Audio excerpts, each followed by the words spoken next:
Hello and welcome. You're listening to the audio presentation of She Came From Nowhere, the novelization of a 13-book series. It is the story of a secret agent from a multiversal government agency discovering the location of God and taking action to kill her. The series covers the war between gods and mortals who create and destroy themselves and their worlds.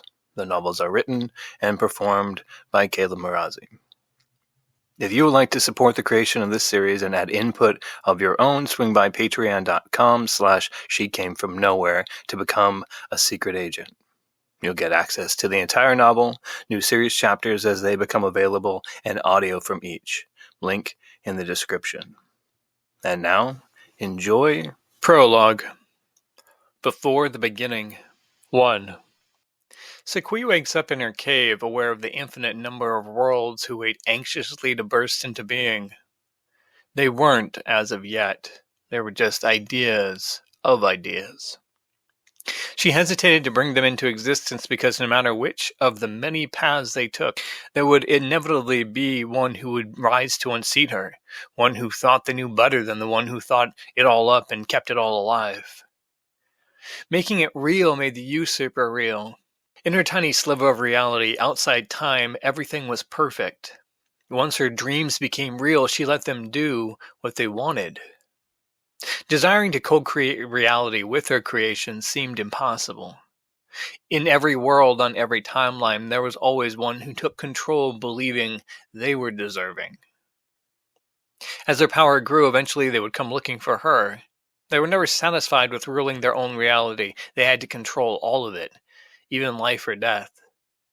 And so Sequi lay in her cave, looking over her jungle and enjoying her solitude. In the trees below, she imagined she saw a movement, another like her, trying to be stealthy as they approached, but also completely aware that she saw and heard everything. 2. Dr. Trey unholsters the sighted laser pistols from her furry chest, trying to move quietly through the jungle. Their intel said the creature lived in the mountain rising from the fog. She hoped to catch it by surprise, taking it down without a fight. She and Griffin scaled the sheer cliffs, climbing toward the only cave that shows any signs of life. Don't hurt her, he says. This creature is a find of many lifetimes. Huerta shakes Sequi awake. Stop that. You want us to lose the serenity we have? She smiles at him, stretching her arms and wings out of sleep. But I love them all so much. I love to see their little ones explore the world for the first time. I love to see them grow old, becoming obsessed with ideas and each other, risking everything to know. I wish I was one of them, seeing the world as brand new, the good and the bad. Not wanting to discuss it, she leaps from the cave, tripping, tumbling into the fog. Falling into her creation was a thrill. She knew everything, but seeing it was amazing. Sequi landed in the jungle in a firm nest, ignoring Huerta's shouts from above. The owl-like hamsters chirp up at her, crowding around her feet as she scoops them up, burying her face in their sweet-smelling fur. My beautiful babies. I'll show you everything that there is to see, all the worlds and their amazing creatures. Suddenly she feels everything the FurbTech network will experience at its zenith. Cautiously, the agents peep into the cave, finding a creature matching the creature's description. Griffin shoots a neural dart, and the creature rises with an angry howl. Moments later, the male Imogen crash lands in the Furb's nest, staggering unsteadily before collapsing. Sequi shakes him awake, neutralizing the effects of the dart with a smile. You shouldn't fall asleep now, darling. Your dreams could upset our serenity. 3. We want to catch her as soon as we can, Griffin says, reading his world book. We have alternate timelines popping into existence in 6 dimensions around us. Look, he shows the screen to Dr. Trey. Prison worlds, fungal dimensions, an underground city of bats and giants. Why does something good produce so much evil? It's us. It started when we arrived, the furry agent says as they re-enter the jungle. Griffin spies Sequi cuddling Huerta in the furbs. He keeps Dr. Trey from firing. He hadn't expected to. Was everything an illusion? Could they even be captured? As if reading his thoughts, Sequi looks directly at them and says, You can try if you want, but the more you try to control me, the more fractured the multiverse becomes. Deep fissures of misery form, consuming everything good until it all collapses. Dr. Trey opens fire on the Imogen and the Furbs, vaporizing them. In Griffin's world book, many universes begin forming dark realities with no hope of escape. 4.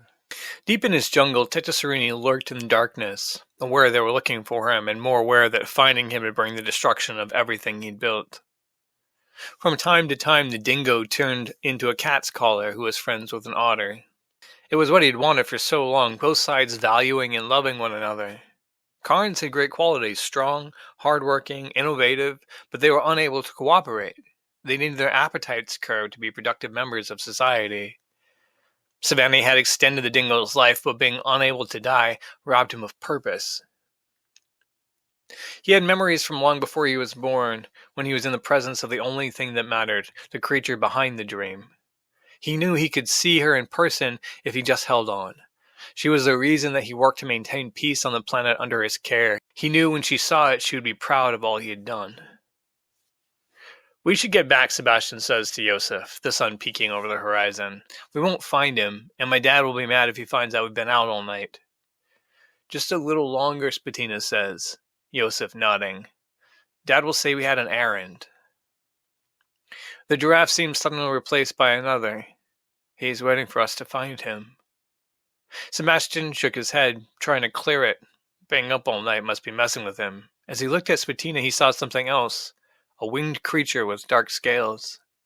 Suddenly he saw everything. He didn't exist, neither did his planet or culture or any part of their violent history. What do you want? Sebastian says to the creature. Not sure, she smiles faintly. I'm anxious to meet you, but I know what will be. What will happen to us, he asks, but the creature says nothing, shaking her head. Don't mind his jealousy, she says. He'd give everything to see what you're seeing. Yosef throws a fruit at Sebastian, hitting him with a splat. Wake up, water boy. You're staring at her and she's got a man-beast. Spatina laughs, the otter blushing to his toes. Hopefully. Her smile makes Sebastian wish he had someone to smile about. The future collapsed inward, and he saw how he'd want to be alone to bring peace. Without her, peace was impossible. When she was usurped, others took her place and disorder ruled. Tyrants took her place, and Sebastian had overthrown many tyrants. 5. Sequi drags the bleeding Certain from the cave into the grassland. The Ilic's torn wings are the least of his injuries, bones poking out jaggedly. As if on command, the native people crest the hill with moss poultices for his wounds. Gran, a wizened old man, inspects the injuries, speaking to Sequi. He may come and rest in my hut.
Six.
7.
Eight.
9,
10,